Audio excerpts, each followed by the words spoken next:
সর্বদলীয় বৈঠকে ঋতব্রতদের ডাক। বিধানসভায় সর্বদল বৈঠকে বেসুরো বিধায়কদের ডাক।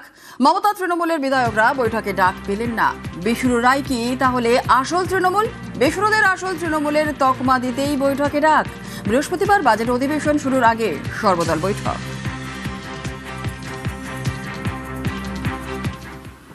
আমি বিষয়টা জানি না, আমার জানার কথাও নয়। শোভনদেব চট্টোপাধ্যায় জানার কথা, আমি যতদূর জানি আবার তিনি জানেন না। কারণ এখানে স্পিকার সাহেব সম্পূর্ণ রীতি বহির্ভূতভাবে, অনৈতিকভাবে তিনি তাঁর এক শ্যাডো এমএলএকে তিনি অপোজিশন লিডারের পদে বসিয়েছেন। ফলে ওপাশেও শাসক দল আর এপাশেও স্পিকার সাহেবের পছন্দ করে দেওয়া লোক। ফলে উনি যাতে ওনার কাজকর্ম সামলাতে সুবিধা হয় সেই মতো করে উনি করেছেন। ফলে তারা আর আমাদের খবর দেয়নি। আমরা 3 তারিখই চিঠি পেয়ে গিয়েছি।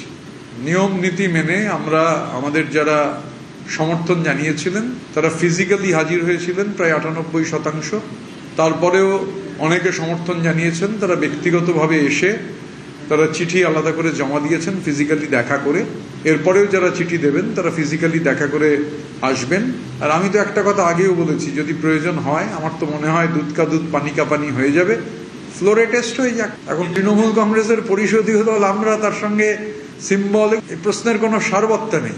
মমতা বন্দ্যোপাধ্যায়কে আমরা আমাদের প্রধান পরামর্শদাতা হিসেবে পথ দেখাবার জন্য আগেও বলেছি, এখনো বলছি। এখানে 2/3 বেশি বিধায়ক এবং প্রতিদিন সংখ্যাটা বাড়ছে। আমি যেহেতু এই চিঠির সিগনেটারি আমি নই, কাকে ডাকা হবে না ডাকা হবে সেটা যাদের দায়িত্বে ছিলেন তারা করেছেন। আমি দেখেছি আমাদের বিধানসভার যিনি বিরোধী দলনেতা তিনি উপস্থিত ছিলেন এবং আমাদের বিধানসভার যিনি অপোজিশন চিফ হুইপ তিনিও উপস্থিত ছিলেন।